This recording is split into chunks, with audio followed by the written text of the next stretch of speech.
damage control. Those hateful words that every business tries to avoid. Damage control. Yes, that's what we're going to talk about today. Hi there, I'm Angela Brown, and this is Ask a House Cleaner. This is a show where you get to ask a house cleaning question, and I get to help you find an answer. Now, today's question comes from a business owner who has found themselves in a terribly unlucky situation with a customer and now has damage control. The customer has gone online and has spewed mean things on social media and is tainting the reputation of this amazing house cleaner. And the house cleaner wants to know, how do I clean up my reputation?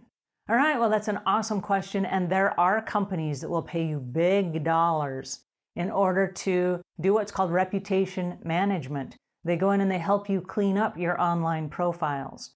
All right, having said that, there are some things you can do right up front that will help the damage control of your business. Okay, this is a little bit about preparing yourself for what is about to come. If you are in business for more than a day, you will have situations that require damage control. If you look at the media right now, you see huge media moguls, we won't say any names, that are going through some serious damage control issues with their companies. The reason being is there were systems along the way that faltered.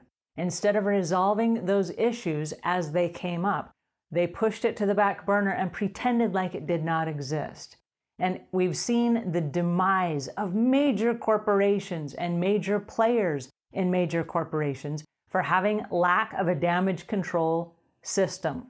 So as you're starting your business right now, if your business is small, this is the time that you should start and create a damage control program. This will prevent you in the future for smacking yourself up against a brick wall going, wow, I didn't see that coming.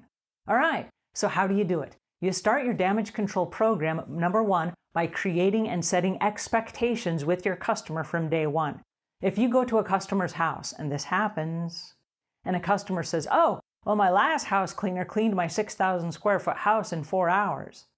If you take that job, what you're saying is, I'm going to try to jump through the amazing hoops and rise to the occasion of cleaning your 6,000 square foot house in a 4-hour window, which is impossible to do. All right, so if you set the expectations right up front, you say, wow, that was an amazing house cleaner. Do whatever you can to get them back because I can't do that. That is inhuman for my capabilities. Now, you just brought everything back to a realistic standpoint.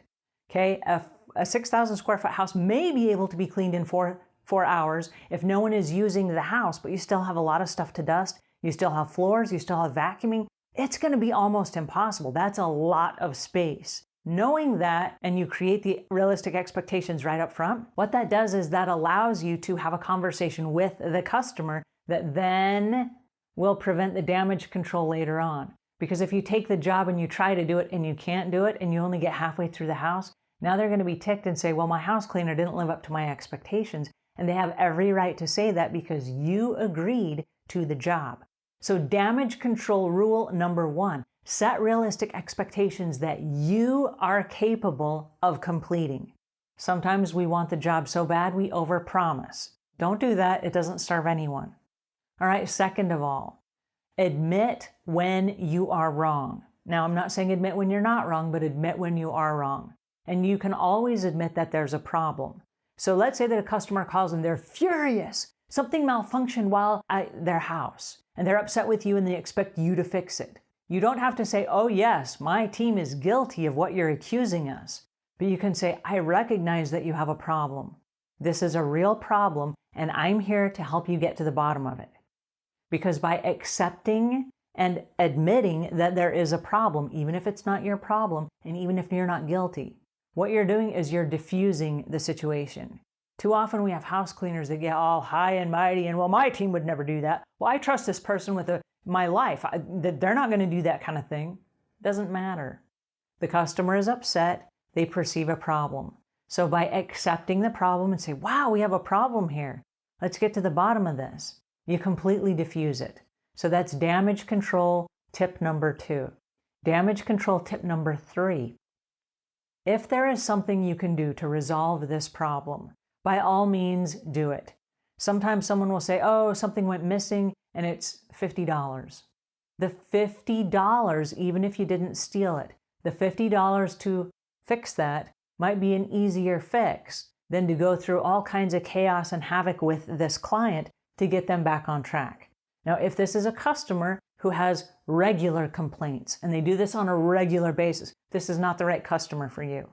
But there are times, and this is sad, but there are times as people get older in life, sometimes they forget things and they misplace things and they think that you might have taken them. And I know on a couple of occasions we've had that scenario where there was someone that was getting on in years, they had a couple cognitive slips, they thought we stole something, and it was something they actually misplaced. And my company replaced at no charge. You're a good customer. I understand there's a problem. We're going to go ahead and replace that for you because I don't know what happened. I don't think it was my team. Who knows? They've worked for me for years. I trust them. But you know what? To make this right, I'm going to replace this small item, whatever it was. And then to their embarrassment, they go and they open another drawer and they find the thing that they thought we stole. And that usually happens. And then they call you up and they're like, oh my goodness, I'm so sorry. I made a fool of myself. I embarrassed you. I accused your team. And it's not a problem. And then they go out of their way to try to make it right with us, right? If it's an honest mistake, it's an honest mistake. And it's not worth the havoc of saying, well, you're just getting old and senile. We don't do that to customers, right? That's not how we win friends and influence people. So damage control system number 3 is if it's a small problem, it's a business loss, go ahead and take care of it. Now, if it's not a small problem, like let's say that it is something huge and it needs to be addressed immediately and it means firing someone on your staff, that needs to be addressed immediately. And so you will learn to sense the real problems from the fake problems. And if you have a real problem and it keeps recurring and you keep hearing feedback from customers and you start sensing things that are not quite right, you need, as a business owner, you need to deal with that immediately. And like I said, sometimes it means firing an employee. And if that's the case, damage control tip number 4 is to go back to customers, say, listen, I owe you a huge apology. My company did something that is completely out of my knowledge, completely uncharacteristic of how we operate, and I want you to personally know that I have let that person go and we have completely fixed the situation. We've installed a system in place so that this never happens again. That is number 4.